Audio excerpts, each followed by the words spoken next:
Party జెండా మోయడం, party కండువా కప్పుకోవడం, ప్రజలోకి వెళ్లడం పెద్ద ఇబ్బంది కాదు.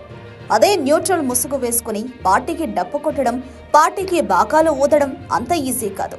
తెలుగునాట ఇలాంటి సంస్కృతికి ఈనాడు బీజం వేస్తే దానిని మరింత తారాస్థాయికి తీసుకెళ్లింది ఆంధ్రజ్యోతి. టీడీపీకి డప్పు కొట్టే విషయంలో ఆంధ్రజ్యోతి ఎన్నడూ వెనక్కి తగ్గలేదు కూడా. ఈ విషయంలో ఆంధ్రజ్యోతి ఎండీ వేమూరి రాధాకృష్ణ ముక్కుసూటితనంపై విమర్శలు వస్తుంటాయి. ఎందుకంటే వైఎస్ రాజశేఖర రెడ్డి హయాంలో ఉన్నప్పుడు ఆయన పదే పదే ప్రస్తావించి ఆ రెండు పత్రికలలో ఆంధ్రజ్యోతి కూడా ఉంది. అప్పట్లో ప్రభుత్వం నుంచి ప్రకటనలు రానప్పుడు, కాంగ్రెస్ పార్టీ నాయకులు యాడ్స్ ఇవ్వనప్పుడు నిలబడింది. అప్పట్లో చంద్రబాబు ఆర్థిక సాయం చేశాడు అని అంటారు. కానీ అలాంటి ఆర్థిక సాయం తీసుకున్నప్పటికీ పత్రికను నిలబెట్టాలంటే మామూలు విషయం కాదు.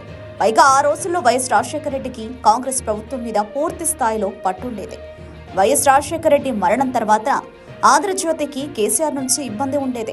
2014లో తెలంగాణ రాష్ట్ర సమితి ప్రభుత్వం ఏర్పడిన తొలినాళ్లలోనే ఏబీఎన్ ఆంధ్రజ్యోతి నిషేధం ఎదుర్కొంది. అది కొన్నాళ్ల పాటు సాగింది. ఆ తర్వాత సుప్రీంకోర్టు దాకా వెళ్లి రాధాకృష్ణ కేసీఆర్ పై గెలిచారు.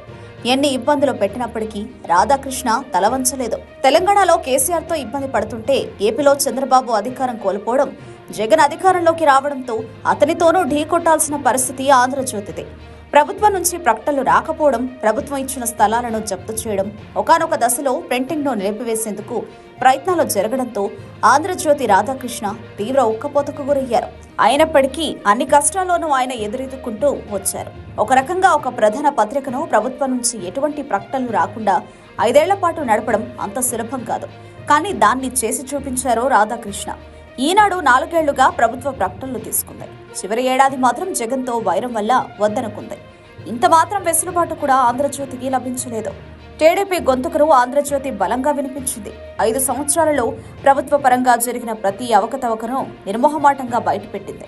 చంద్రబాబు, పవన్ కళ్యాణ్ తనకు ప్రతిపక్షం కాదని, కేవలం ఆంధ్రజ్యోతి ఈనాడు మాత్రమేనని పదే పదే జగన్ అన్నారంటే రాధాకృష్ణ ఏ స్థాయిలో భయపెట్టి ఉంటారో అర్థం చేసుకోవచ్చు. 5 ఏళ్ల నిరీక్షణ తర్వాత ఏపీలో రాధాకృష్ణ కోరుకున్న ప్రభుత్వం వచ్చింది. 5 ఏళ్ల ఎదురుచూపు తర్వాత రేవంత్ రెడ్డి రూపంలో కాంగ్రెస్ ప్రభుత్వం ఏర్పడింది. 2 రాష్ట్రాలలో తనకు అత్యంత సన్నిహితమైన వ్యక్తులు ముఖ్యమంత్రులు కావడంతో రాధాకృష్ణ ఆనందానికి అవధుల్లేవు. ఇన్ని కష్టాలు పడి టీడీపీ గొంతుకగా పనిచేసి టీడీపీ విజయానికి కృషి చేసిన రాధాకృష్ణ త్యాగంతో పోల్చితే చంద్రబాబు కష్టం ఓ కష్టమా?